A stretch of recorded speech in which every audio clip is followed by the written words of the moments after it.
Nos invités, Damien Maudet, bonjour. Bonjour. Député La France Insoumise de Haute-Vienne, j'accueille également Benoît Borda, bonjour. Député Côte d'Or, Renaissance. La motion de censure a donc été rejetée largement hier. Est-ce que vous allez encore continuer à lutter contre cette réforme des retraites? À votre avis?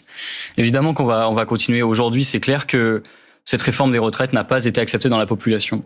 Aujourd'hui, là, je regardais un sondage, c'est l'IFOP qui explique que depuis le début du quinquennat d'Emmanuel Macron, le deuxième quinquennat, donc 2022, c'est plus 10 points des Français qui ne croient plus en la politique. Chez les ouvriers, on est à 73% des Français qui pensent que notre démocratie est malade. Donc évidemment qu'il va falloir continuer. Après, c'est ce que j'ai déjà dit, mais de toute façon, c'est pas nous qui choisissons. C'est pas nous qui allons choisir si il faut continuer ou pas. C'est les gens, c'est les Français qui veulent continuer de se battre, c'est les syndicats aussi. Donc c'est sûr que la fracture, elle est profonde, que ça n'a pas été rétabli parce que maintenant on passerait à tel ou tel autre sujet. Ça, c'est plus profond. Je pense qu'on entendra parler encore après l'été, c'est évident. Mais la question dans le fond, moi, que j'aimerais aussi la poser, c'est même aux députés de la majorité. Qu'est-ce que vous comptez faire?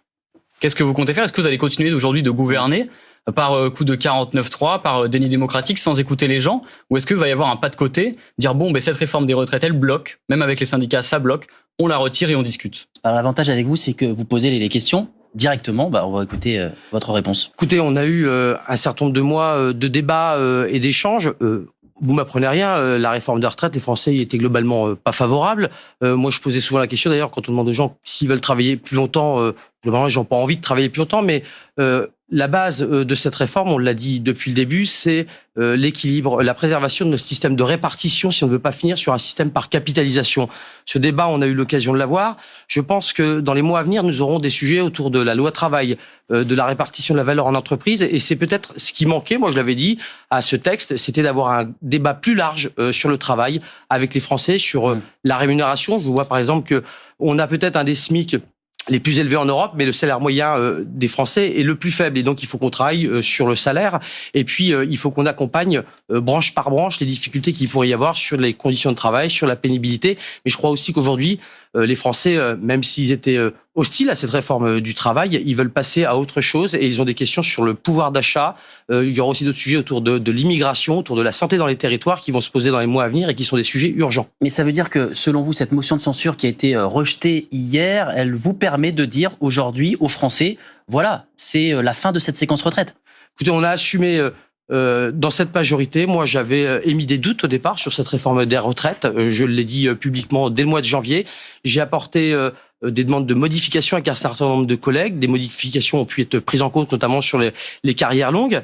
Mais le président Macron a eu le courage de dire qu'il fallait mener au bout cette réforme. Réformer, c'est pas facile, mais on le fait. Moi aussi, j'aurais pu me cacher la face et me dire que je voulais pas de cette réforme-là, mais on a l'équilibre des finances publiques, une route à tracer, et donc aujourd'hui, on avance malgré les difficultés et ça ne m'empêche pas localement de renouer le dialogue avec les syndicats. Mais qu'avez-vous gagné justement sur les carrières longues? Parce que vous dites qu'il y a eu des modifications sur les carrières longues, alors que typiquement cette réforme des retraites, principalement, vous savez, vous, je sais pas quel métier vous avez pu faire, mais en tout cas pour les gens qui ont commencé à bosser à 25, 26, finalement c'est même pas eux les premiers concernés par la réforme des retraites, mais c'est justement les carrières longues. C'est ceux qui ont commencé à bosser très tôt, qui auraient pu partir plus tôt, et cette réforme des retraites va leur demander de travailler 2 années de plus. Donc je ne sais pas ce que vous avez gagné. On va pas refaire le débat sur la réforme des retraites. Manuel Bompard disait ce matin, la loi. Alors, on retourne à l'Assemblée nationale pour cette question. C'est la fin de la première question, mais après il y a une seconde question. Ça fait 6 mois et que là, il s'agit évidemment de survie du peuple. Et donc, du coup, c'est important qu'on puisse le rappeler à l'occasion de ces QAG, en total soutien avec le peuple arménien. Je vous remercie, ma chère collègue. Et je recevrai dans les prochaines semaines mon homologue de l'Assemblée nationale arménienne qui viendra en visite à l'Assemblée nationale. Et nous pourrons lui rappeler notre soutien. La parole est à monsieur Johan Gillet pour le Rassemblement national. Merci Madame la Présidente. Monsieur le ministre de l'Intérieur et des Outre-mer, 7 Français sur 10 sont favorables à un référendum sur la politique migratoire. Ils sont 80% à demander de la fermeté en la matière. Les Français subissent une immigration dérégulée, massive et anarchique qui a de lourdes conséquences. Voici 30 ans que les Français sont privés de leur droit d'être consultés sur le sujet. Les Français n'en peuvent plus de cette immigration massive qui change le visage de notre pays et est vecteur d'insécurité. Les Français ne veulent plus la financer.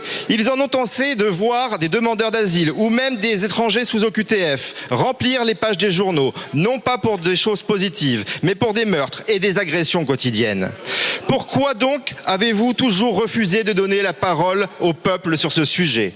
Pourquoi, monsieur le ministre? Vous semblez patiner sur ce sujet majeur, un sujet qui, s'il était pris comme le taureau par les cornes, ferait économiser des dizaines de milliards par an. Cela devrait par ailleurs intéresser le ministre des Comptes publics et votre gouvernement à la rue financièrement, qui, rappelons-le, détient le record de dette avec 3 000 milliards d'euros. Si vous vous attaquiez enfin au sujet de l'immigration, les Français pourraient aussi retrouver leur tranquillité. Cela devrait guider votre action chaque matin, car votre devoir, monsieur le ministre, est de protéger ceux qui ne peuvent le faire eux-mêmes, et notamment les compatriotes les plus fragiles. Qu'attendez-vous pour agir? Nous avons, nous, un projet déjà prêt, clé en main, celui de Marine Le Pen. Nous vous donnons, monsieur le ministre, nous vous donnons notre accord pour le copier-coller. Vous pourriez ainsi vous attaquer au droit du sol et à la délinquance en expulsant les délinquants étrangers, réformer l'AME, réformer le droit d'asile. Bref, vous pourriez, avec le projet de Marine Le Pen, répondre aux attentes légitimes des Français et tourner la page du manque de courage politique. Vous pourriez tourner le dos à tous ceux qui se succèdent depuis des décennies et se contentent d'assister à l'ensauvagement de notre pays sans rien faire, en détournant le regard. Alors, monsieur le ministre, quand allez-vous enfin agir et nous présenter quelque chose de solide pour protéger les Français? La parole est à monsieur Gérald Darmanin, ministre de l'Intérieur et des Outre-mer. Merci Madame la Présidente. Mesdames et Messieurs les députés, Monsieur le député, je voudrais faire 2 remarques. La première, c'est de vous remercier d'avoir retrouvé enfin un peu de décence. La première, c'est de vous remercier de ne pas avoir sauté sur votre téléphone, votre clavier, pour dénoncer je ne sais quel défaut du fonctionnement du gouvernement pour pouvoir appuyer vos thèses fondées sur la peur.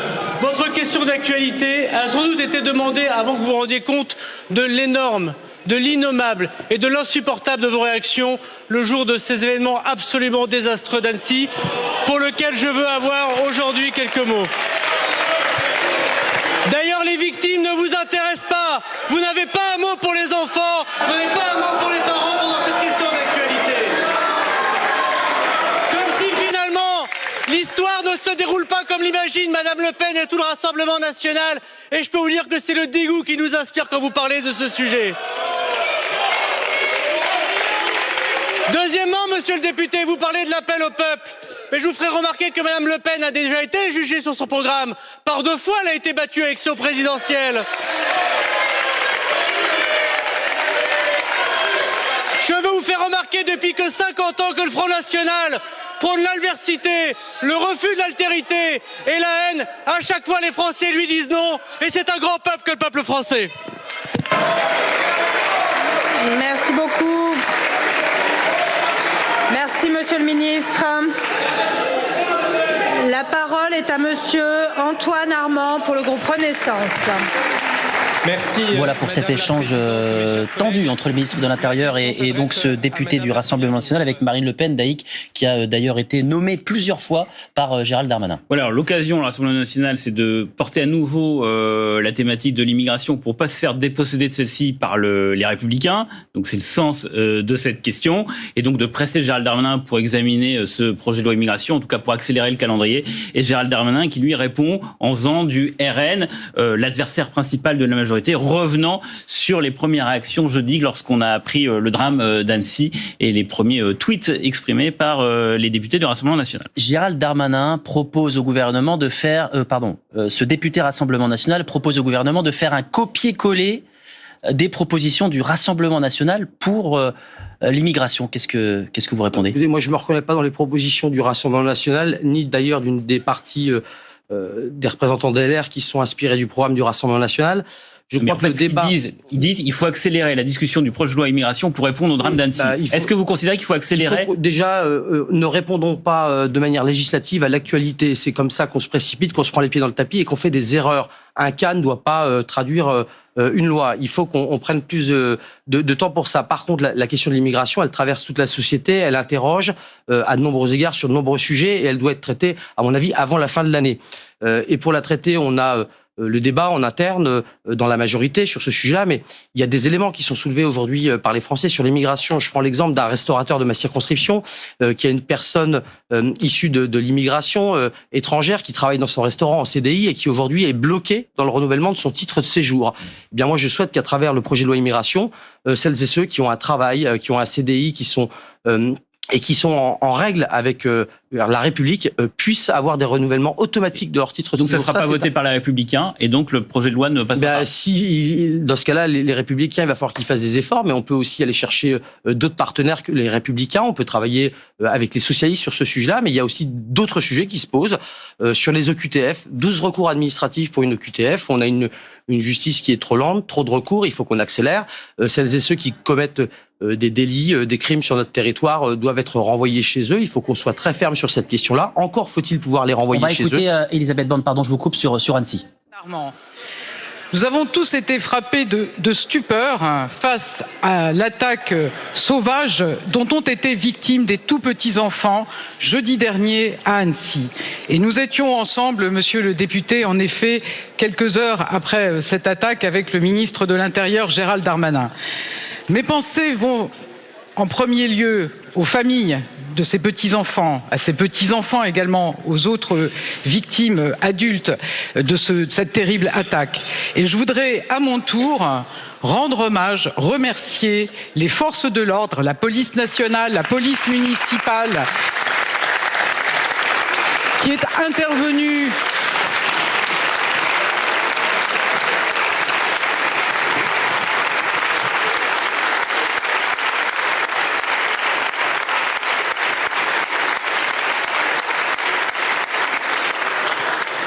Donc ces forces de l'ordre qui ont pu intervenir quelques minutes après le début de cette attaque et qui ont pu neutraliser cet agresseur. Et je voudrais également rendre hommage aux forces de secours qui ont été en première ligne face à ce drame absolu de tout petits enfants blessés et qui, avec les soignants, ont su prendre en charge ces petits enfants et aujourd'hui, heureusement, leur vie n'est plus en danger. Donc je pense que vraiment l'heure est à l'émotion. Naturellement, l'enquête doit permettre de faire toute la lumière sur le parcours de cet agresseur, toute la lumière sur ses motivations. Mais ne mélangeons pas tout, ne récupérons pas des drames épouvantables comme ceux que nous avons vécus et dans la sérénité, apportons des réponses à nos concitoyens que nous devons plus que jamais protéger. Je vous remercie. Merci beaucoup, Madame la Première ministre. La parole est à Monsieur Aurélien Saint-Toul du groupe Damien Maudet, est-ce que selon vous, il y a dans l'arsenal législatif et juridique en France tout ce qu'il faut aujourd'hui pour éviter qu'un drame comme celui d'Annecy se reproduise, ou est-ce qu'il faut aller plus loin et de nouvelles lois? Tout d'abord d'un mot sur, c'est assez navrant là ce qu'on vient de voir. Je parle pas d'Elisabeth Borne, mais je parle de ce qu'on a pu voir avant. D'une part, le Rassemblement national qui nous fait une grande diatribe sur l'immigration, et on sent que, parce qu'ils ne parlent pas d'Annecy quand ils parlent de ça à la base, et on sent qu'ils veulent parler d'immigration pour surtout ne plus parler des sujets sociaux sur lesquels ils ont été extrêmement mal à l'aise pendant les 6 mois. Mais ensuite, c'est navrant parce que Gérald Darmanin, lui, répond en faisant un parallèle entre l'immigration et Annecy, alors que personne aujourd'hui ne pourrait faire un parallèle aussi simple, en fait. Comme si d'un coup, on allait arrêter l'immigration, on allait arrêter ce type de faits divers. Dire que le Rassemblement national, avec son programme, dire qu'aujourd'hui, parce que s'ils étaient au pouvoir, et je le souhaite pas, pourrait mettre un terme à ces faits divers, en fait, c'est une bêtise et tout le monde le sait. Et ensuite, c'est triplement navrant. Parce que quand on parle d'immigration, vous nous répondez, il nous faut des immigrés pour travailler. On a quand même un vrai sujet, là, dans le pays. C'est-à-dire que, d'une part, il faut arrêter de traiter l'immigration à chaque fois qu'il y a des crimes horribles, c'est clair là pour le coup.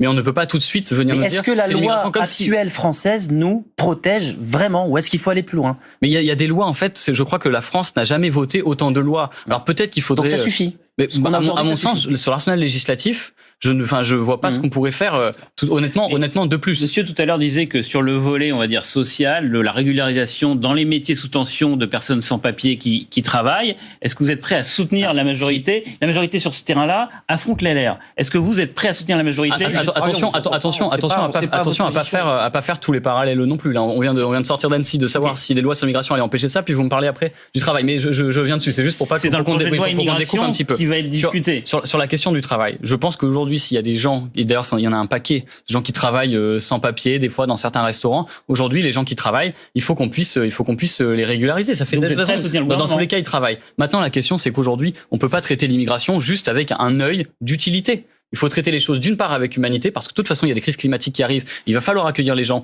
dignement, ne pas laisser les gens dehors. Et ensuite, enfin, vous dites, mais oui, mais on recrute pas, on a du mal. Mais on peut pas traiter, par exemple, la question des salaires qu'avec l'immigration. On doit traiter aussi la question des salaires, de comment on fait pour augmenter les salaires et pas dessus tout de suite sortir la carte. Bon, il faudrait qu'on aille faire bosser des immigrés là où les gens ne veulent plus aller travailler. Si, c'est un peu ça. Parce que dans le fond, vous dites, on recrute, les gens n'arrivent pas à recruter. S'ils n'arrivent pas à recruter, c'est notamment pour la question des conditions de travail, notamment pour la question des salaires. Donc, il faut se poser la question de comment on fait pour augmenter les salaires, améliorer les conditions de travail. Et là, vous dites, il faut des pénuries de médecins et c'est pas que les conditions de travail. Mais attendez, les médecins et dans la restauration, c'est pas du tout le même sujet. Dans les services à la personne, on a un certain nombre d'endroits où on est en déficit. Mais vous croyez sincèrement que dans l'aide à domicile, ça n'est pas du tout un sujet de pénurie de main-d'œuvre. Il y a plein de gens qui sont formés. Seulement, qui veut aller travailler à 682 € par mois en moyenne? Vous savez, ce chiffre, c'est les chiffres du ministère du Travail. Quand tu le rapport IRL, les aides à domicile, elles sont payées 680 € en moyenne. Comment se fait-il? Et vous dites, bon, oui, elles sont payées 180, mais du coup, on va pas augmenter, on va plutôt aller demander à d'autres gens de faire ce boulot. C'est pas une question de manœuvre. Qui sont aujourd'hui payés 3 000 € la question des médecins, c'est un autre sujet. Messieurs, c'est de ma faute, puisque c'est moi qui ai quand même mis cette thématique sur le devant de notre débat, mais on s'éloigne quand même d'Annecy et du drame d'Annecy. Madame Borne, il faut dire la réalité en face. Malheureusement, toutes les lois qu'on pourra produire dans ce pays avec toute la bonne volonté qu'on voudra n'empêchera pas qu'il y ait des déséquilibrés. Il y a une fatalité. Mais il y aura toujours des déséquilibrés et vous ne maîtriserez pas les gens. Alors c'est quoi l'idée? C'est de les pucer, de les suivre avec des traceurs. Malheureusement, vous avez des gens qui pètent les plombs, vous avez des gens qui se suicident, vous avez des gens. On peut arriver via des lois, via de la prévention, via du renforcement dans les unités de soins à diminuer certains cas. Mais l'agresseur d'Annecy, manifestement, ne devait pas être sur le territoire français. L'agresseur d'Annecy ne devait pas être sur le territoire français. Il y a des questions qui se posent, effectivement, il ne devait pas être sur les territoires, mais à un moment donné, est-ce qu'on arrive à justement suffisamment contrôler nos frontières? C'est un sujet qui doit se poser. Est-ce qu'il faut mettre plus de moyens sur le contrôle aux frontières? Voilà, c'est un certain nombre de sujets comme ça qui se passent, mais malheureusement, aussi tragique que ça, on cherche toujours des responsables, mais dans des cas où il y a des déséquilibrés qui, en une fraction de seconde, ont décidé de passer à l'acte alors qu'il n'y avait pas forcément d'éléments connus, ça c'est toujours difficile, effectivement, aussi tragique que ce soit. Et puis comme ça, qu'est-ce qu'on cherche à prouver alors? On cherche à dire que parce qu'il y a eu cette attaque, parce que c'était un immigré? Ou il y a eu cette attaque parce que c'était un déséquilibré? Moi, il me semble que c'est plutôt la deuxième option qui doit être privilégiée. C'est un déséquilibré. D'ailleurs, toutes les gardes à vue, etc. Enfin, les témoignages des gardes à vue l'ont bien prouvé. Donc, il y a peut-être des sujets à se poser, des questions à soulever sur l'immigration, sur tout un tas d'autres sujets. Mais sur celui-ci, je ne crois pas. Je ne crois pas qu'il faille faire un parallèle entre ces attaques-là, ces attaques de folie qui sont des crimes odieux, et l'immigration. Et d'ailleurs, par contre, s'il y a un sujet à poser, ce serait peut-être le sujet de la psychiatrie. C'est peut-être le sujet de la psychiatrie de savoir aujourd'hui comment on met les moyens dans la psychiatrie, parce que vous allez voir n'importe quel soignant, tout le monde dit qu'il n'a pas les moyens aujourd'hui de s'occuper de ces gens-là. Qu'est-ce que ces gens font dehors? Il faudrait qu'il y ait des gens pour s'occuper d'eux, des médecins. On peut poser des questions de citoyenneté. Il n'y a qu'une personne qui est arrivée en primo, en intervenant, alors que tout le monde fuit. Je veux dire, quelle est notre responsabilité en tant que citoyen quand il arrive, quand tous les jours il se passe des drames, des agressions dans la rue, et que les 3/4 des personnes s'en écartent, ne voient pas, ne regardent pas, n'interviennent pas. Il y a aussi un problème de citoyenneté. Et c'est de la faute des gens qui étaient autour? Et non, j'ai pas dit que c'était de la faute, mais attendez, il y a qu'une personne. Il y a une attaque au couteau et vous avez une attaque au couteau et vous dites donc tous les Français doivent y aller? On peut se poser la question. Daïk, pour clore cette page politique, petite victoire pour Elisabeth Borne hier avec cette motion de censure rejetée, mais on évoque toujours un éventuel remaniement. Oui, parce que évidemment, monsieur n'est pas d'accord avec moi, mais la séquence des retraites, elle est finie. En tout cas, temporairement, il y aura une saison peut-être lors de la prochaine session parlementaire. Et du coup, ce qui va occuper la scène politique jusqu'au 14 juillet, puisque c'est le terme qu'a fixé Emmanuel Macron et Elisabeth Borne, ces fameux 100 jours pour éventuellement changer la donne politique. Oui, il va y avoir couteau et vous avez une attaque au couteau et vous dites donc tous les Français doivent y aller. On peut se poser la question. Daïk, pour clore cette page politique, petite victoire pour Elisabeth Borne hier avec cette motion de censure rejetée, mais on évoque toujours un éventuel remaniement. Oui, parce que évidemment, monsieur n'est pas d'accord avec moi, mais la séquence des retraites, elle est finie. En tout cas, temporairement, il y aura une saison peut-être lors de la prochaine session parlementaire. Et du coup, ce qui va occuper la scène politique jusqu'au 14 juillet, puisque c'est le terme qu'a fixé Emmanuel Macron et Elisabeth Borne, ces fameux 100 jours pour éventuellement changer la donne politique. Oui, il va y avoir la question du remaniement qui flotte dans l'air, qui va peut-être refiger à nouveau, en tout cas, l'élan qu'a voulu impulser Emmanuel Macron. Et là, il parle par exemple de souveraineté, des thèmes où il a voulu reprendre la main. C'est plus compliqué quand il s'agit de faire un remaniement. Il a des choix à faire. Est-ce qu'il maintient ou pas Elisabeth Borne? Est-ce qu'il la change, mais pour un profil issu de la majorité? Ou alors c'est une nouvelle donne politique avec une alliance avec les LR? Bref, c'est toutes les questions qui se posent. Et Emmanuel Macron n'a pas forcément la réponse. Et donc, ça va être un peu nébuleux comme ça d'ici le 14 juillet. Cet éventuel remaniement, vous regardez ça d'un œil attentif, Elisabeth Borne fusible de cette séquence, vous y êtes favorable? A priori, si on parle du 14 juillet, moi j'ai quand même plutôt le sentiment d'un 14 février, parce qu'après s'être dragué pendant des mois et des mois, les Républicains et la Macronie risquent enfin de passer au Pacs et au mariage, oui tout à fait. 14 février, la Saint-Valentin, j'avais pas compris tout de suite. Il y a un air de Saint-Valentin en gros dans ce remaniement, puisqu'on va avoir un mariage entre les Républicains et la République en marche, a priori, en tout cas. Mais de toute façon, il y a plus qu'une feuille de papier à cigarette, en vérité, qui les sépare tous les deux. Maintenant, aujourd'hui, le remaniement, c'est pourquoi faire? Enfin, Emmanuel Macron est venu nous parler tout à l'heure de l'industrie pharmaceutique, des relocalisations. Il a rien annoncé de nouveau. On sait toujours pas quels médicaments vont être reproduits sur le territoire. On sait toujours pas ce qu'ils veulent faire. Par contre, un point quand même important sur le remaniement, effectivement, s'il a lieu, c'est qu'aujourd'hui, on a Marlène Schiappa, par exemple, où la question de sa présence dans le gouvernement, avec son implication dans le fonds Marianne, et quand même, on a eu des assos qui ont touché 350 000 euros après avoir déposé un dossier de 7 phrases.